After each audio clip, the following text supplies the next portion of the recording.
নমস্কাৰ বন্ধুসকল, মোৰ আৰু এটা ভিডিঅ'লৈ আপোনালোকক স্বাগতম জনালোঁ। আজি মই শদিয়াৰ আলু খেতিসকলৰ বিষয়ে অলপমান আলোচনা কৰিব বিচাৰোঁ। মই জনামতে তেওঁলোকে এই বছৰ আলু খেতি কৰি যথেষ্ট লোকচানৰ সন্মুখীন হৈছে। যোৱা বছৰ তেওঁলোকে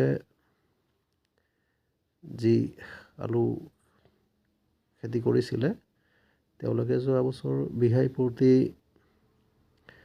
20 পৰা 25 টকাৰ ভিতৰত তেওঁলোকে কেজি প্ৰতি বিক্ৰী কৰিছিলে আৰু প্ৰতি বিঘাত তেওঁলোকে যোৱা বছৰ 30,000 টকা পৰ্যন্ত পাইছিলে। মুঠৰ ওপৰত তেওঁলোকৰ যোৱা বছৰ ভাল এটা লাভ হৈছিলে, ভাল মুনাফা তেওঁলোকে পাইছিলে। কিন্তু এই বছৰ আশা কৰা ধৰণে তেওঁলোকৰ নোহোৱা বুলি গম পাইছোঁ। এই বছৰ তেওঁলোকে কেজি প্ৰতি 5 পৰা 7 টকাৰ ভিতৰত বিক্ৰী কৰিবলগীয়া অৱস্থা এটাৰ সৃষ্টি হৈছে আৰু বিঘাই প্ৰতি তেওঁলোকে এইবাৰ 21 পৰা 25,000 টকা পাই আছে। কিন্তু এই আলু যোৱা বছৰ তেওঁলোকে কেজি প্ৰতি 20-25 টকাকৈ বিক্ৰী কৰিছিলে আৰু বিঘাই প্ৰতি তেওঁলোকে 30,000 টকা পৰ্যন্ত বিক্ৰী কৰিছিলে। এতিয়া দেখা গ'ল যে তেওঁলোকে যোৱা বছৰ যি 30,000 টকা প্ৰতি বিঘাত বিক্ৰী কৰিছিলে, এই বছৰ সেই আলু তেওঁলোকে বিক্ৰী কৰি আছে বিঘাই প্ৰতি 21 পৰা 25,000 টকাৰ ভিতৰত। মানে তেওঁলোকৰ 8-9,000 টকা এনেকুৱা এই বছৰ লোকচান হৈছে। এতিয়া যিবিলাকে কম কৰিছে তেওঁলোকৰ লোকচানটো অলপ কম হৈছে, কিন্তু যিবিলাকে বেছিকৈ কৰিছে, মানে মই শুনামতে 100 পৰা 300 বিঘালৈকে তেওঁলোকে খেতি কৰিছে, আলুৰ খেতি তেওঁলোকে কৰিছে। এতিয়া হিচাপটো বহুত বেছি হৈ যাব আৰু লোকচানৰ হিচাপটো তেওঁলোকৰ বহুত বেছি হৈ যাব, কিয়নো মাটি বহুত, খেতি কৰিছে বহুত আৰু খেতি কৰাত তেওঁলোকৰ খৰচো হৈছে বহুত, 20-30 হাজাৰ টকাকৈ পাৰ বিঘা তেওঁলোকে খৰচ কৰিছে।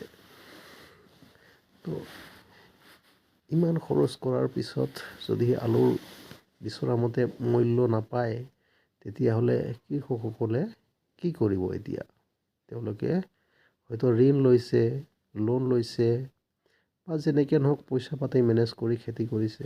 এতিয়া যদি তেওঁলোকৰ এনেকুৱা এটা অৱস্থা হয়, তেওঁলোকে কি কৰিব?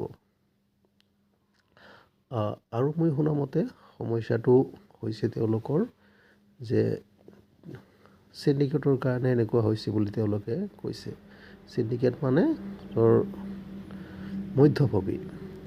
যদিহে মধ্যভোগীৰ কাৰণেই তেওঁলোকে এনেকুৱা হৈছে, তেতিয়াহ'লে তেওঁলোকেও কিছু নিজা চলিউশ্যন উলিয়াব পাৰে, মানে কিছু নিজা ৰাস্তা তেওঁলোকে বিচাৰি উলিয়াব পাৰে।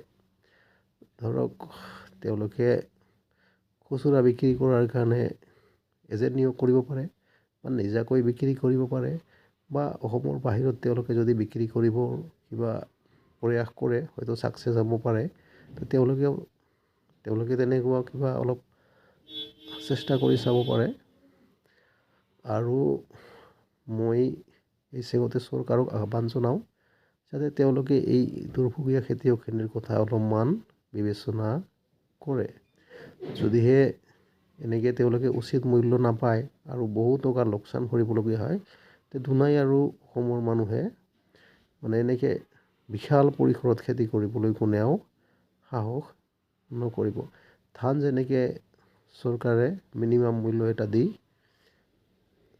কিনাৰ ব্যৱস্থা কৰিছে, ঠিক এইদৰে বাকী শস্যবোৰকো কিনাৰ ব্যৱস্থা চৰকাৰে কৰিব লাগে বুলি মই ভাবোঁ। মই চৰকাৰক অনুৰোধ জনাওঁ যাতে এই খেতিয়কখিনিৰ কথা তেওঁলোকে বিবেচনা কৰে আৰু কিবা এটা উপায় উলিয়াই যাতে চৰকাৰৰ এই খেতিয়কখিনিক সকাহ দিব পৰা যায়। বাকী আপোনালোকে ভিডিঅ'টো যদি ভাল পায় লাইক কৰিব, শ্বেয়াৰ কৰিব আৰু আপোনালোকৰ মতামত জনাবলৈ নাপাহৰিব।